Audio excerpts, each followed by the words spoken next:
Park street, park circus সহ জেলার অভিজাত অলিগলি থেকে ঝাঁ চকচকে বহুতল সর্বত্রই যখন বড়দিনের উৎসবে আত্মহারা, চোখ ধাঁধানো আলোর রোশনাই চারিদিকে, স্বল্প বাসনা তরুণ প্রজন্মের শীতকে উপেক্ষা করে যিশুর জন্মদিনে বাঁধন ছেঁড়া আনন্দে যখন বেসামাল বাঙালিরা, ঠিক তখনই উত্তর চব্বিশ পরগনার বারাসাতের সমাজসেবী সংগঠন স্বজন ব্যতিক্রমী বড়দিন পালন করলেন।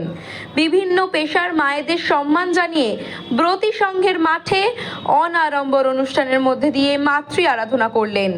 টোটো চালক, সবজি বিক্রেতা এবং জীবন যুদ্ধে সংগ্রামী মায়েদের সান্তা ক্লজের টুপিতে সুসজ্জিত করে কেক খাওয়ানো হলো।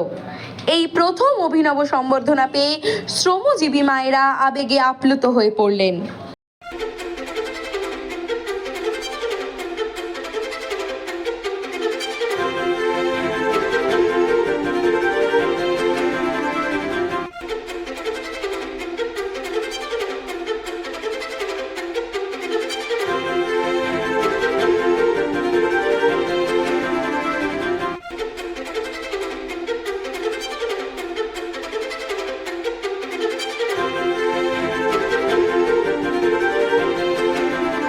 আপনারা বিভিন্ন মানুষদেরকে, বয়স্ক মানুষজন, যারা টোটো চালক, সবজি ব্যবসায়ী, সমস্ত মানুষজনকে আজকে এক জায়গায় করেছেন আজকে বড়দিনের উৎসবে, কি বলবেন?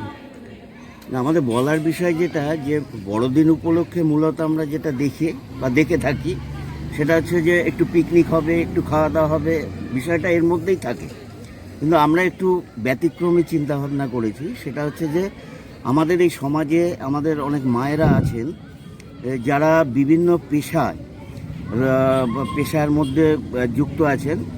তারা যে সততার সাথে আজকের এই ভোগবাদী ব্যবস্থার মধ্যে দাঁড়িয়ে, তারা এই কঠিন সময়ের মধ্যে দাঁড়িয়ে তাদের পরিবারের লোকজনকে বাঁচিয়ে রাখার সাথে তারা যে লড়াই সংগ্রাম করছেন, আমরা কোথাও যেন মনে করেছি যে আমরা সমাজবদ্ধ মানুষ, সমাজের প্রতি আমাদের কিছু দায়বদ্ধ থেকে যায়।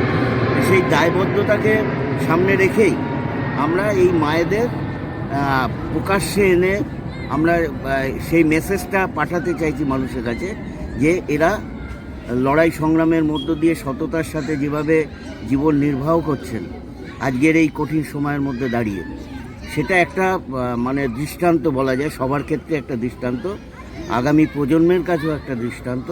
তো আমাদের সামাজিক সংগঠন স্বজন, আমরা সারা বছরই বিভিন্ন সামাজিক কাজ করে থাকি।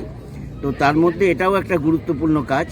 তো আমরা এই কাজটা করছি প্রতি বছরই 25শে ডিসেম্বরে আমরা এই কাজটা করে থাকি। এলাকার বিভিন্ন পেশার মায়েদের ডেকে এনে তাদের সম্মানিত করি, এবং আমরা এটাই ভাবছি যে কেউ টোটো চালাচ্ছেন, কেউ সবজি বিক্রি করছেন, কেউ রুটি বেলে খাচ্ছেন, এই যে তাদের শ্রমটা, তাদের চিন্তাভাবনা, তাদের মানসিকতা, আজকে যেভাবে তারা লড়াই করছেন তাদের সংসারের আর সদস্যদের নিয়ে বাঁচিয়ে রাখার যে লড়াই, সেই লড়াইকে আমরা মনে করেছি যে এটা কুর্নিশ জানানো উচিত এবং এটা মানুষের কাছে উপস্থিত করা উচিত। তাই আমরা এই ধরনের অনুষ্ঠানগুলো করে থাকি। আজকে আপনাদের মধ্যে কারা কারা আজকে উপস্থিত রয়েছেন? আজকে আমাদের মধ্যে উপস্থিত হয়েছেন বিশেষ করে আমাদের সদ্য মুক্তি পেয়েছে বাংলা ছায়াছবি ভূতের পাল্লায় ভূতনাথ, তার যিনি ডিরেক্টর আছেন, পরিচালক বিদিশা চ্যাটার্জি, এবং অভিনেতা সন্দীপ চট্টোপাধ্যায়, তিনি পেশাগত কারণে একজন আইনজীবী।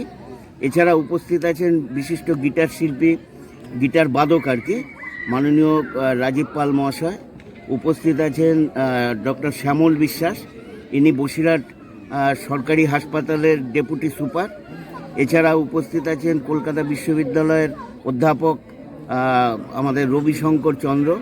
উপস্থিত আছেন শিক্ষিকা সোমা শীল, এবং উপস্থিত আছেন আমাদের এখানকার জনপ্রতিনিধি মাননীয়া শুক্লা ঘোষ, এবং আমার শিক্ষক, ছোটোবেলার শিক্ষক মাননীয় ডক্টর অংশুমান রায় মহাশয়।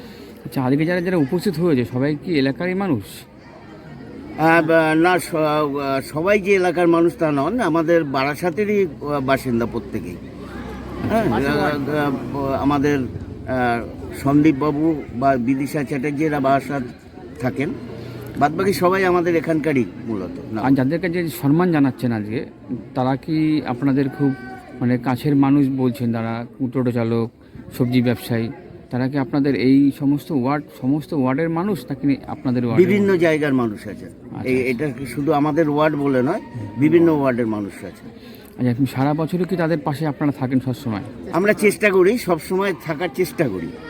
থাকি বললে ভুল হবে, কারণ আমরা চেষ্টা করি যতটুকু সীমিত আমাদের সময় থাকে সব কাজকর্ম করে সেই সময়ের মধ্যে তাদের পাশে বিপদে আপদে থাকার চেষ্টা করি।